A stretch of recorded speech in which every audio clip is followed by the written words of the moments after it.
નમસ્કાર મિત્રો, હું છું એડવોકેટ હિમાંશુ મકવાણા.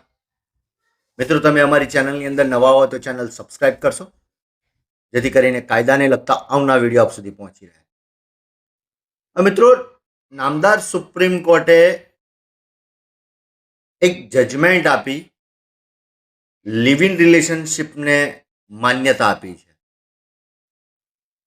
નામદાર સુપ્રીમ કોર્ટે નવજીતસિંહ જોહર વિરુદ્ધ યુનિયન ઓફ ઇન્ડિયા નું જજમેન્ટ આપ્યું છે અને આ જજમેન્ટની અંદર નામદાર સુપ્રીમ કોર્ટે લિવ ઇન રિલેશનશિપને માન્યતા આપેલ છે અને આ જજમેન્ટની અંદર એવું પણ જણાવેલ છે કે બંને પુખ્ત વયના વિજાતીય વ્યક્તિઓ એક સાથે લિવ ઇન રિલેશનશિપના કોન્ટ્રાક્ટથી એક છત નીચે રહી શકશે.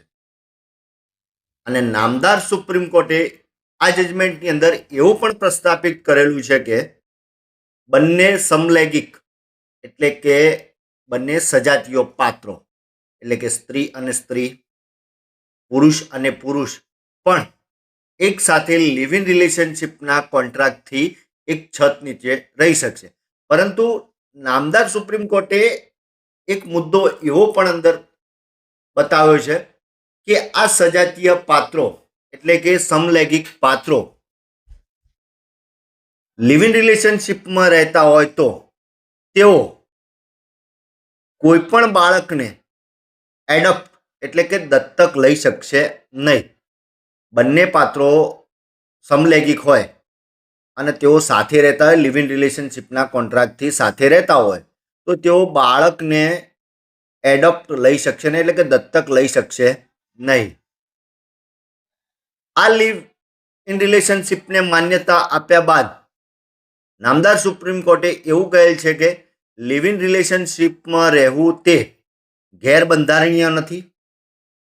બંને વિજાતીય પાત્રો કે સમલૈંગિક પાત્રો એટલે કે સજાતીય પાત્રો પોતાની મરજીથી લિવ ઇન રિલેશનશિપમાં રહી શકે છે, પરંતુ સમલૈંગિક પાત્રો લિવ ઇન રિલેશનશિપમાં રહેતા હોય તો તે બાળકને દત્તક લઈ શકે નહીં. એટલે ઘણા કિસ્સાઓમાં એવું બનતું હોય કે કોઈ સ્ત્રી ને સ્ત્રી છે, બંને સજાતીય પાત્રો છે, સમલૈંગિક પાત્રો જે સાથે રહે છે લિવ ઇન રિલેશનશિપથી, પરંતુ એમને બાળક એડોપ્ટ લેવાનો વિચાર આવે છે તો તેઓ બાળકને દત્તક લઈ શકતા નથી. એવી જ રીતે પુરુષ પુરુષ સાથે રહેતા હોય તો તેઓ બાળકને દત્તક ન લઈ શકે, કારણ કે એની અંદર એવા કિસ્સાઓ પણ બનતા હોય છે કે બાળકના જાતીય શોષણ થતા હોય.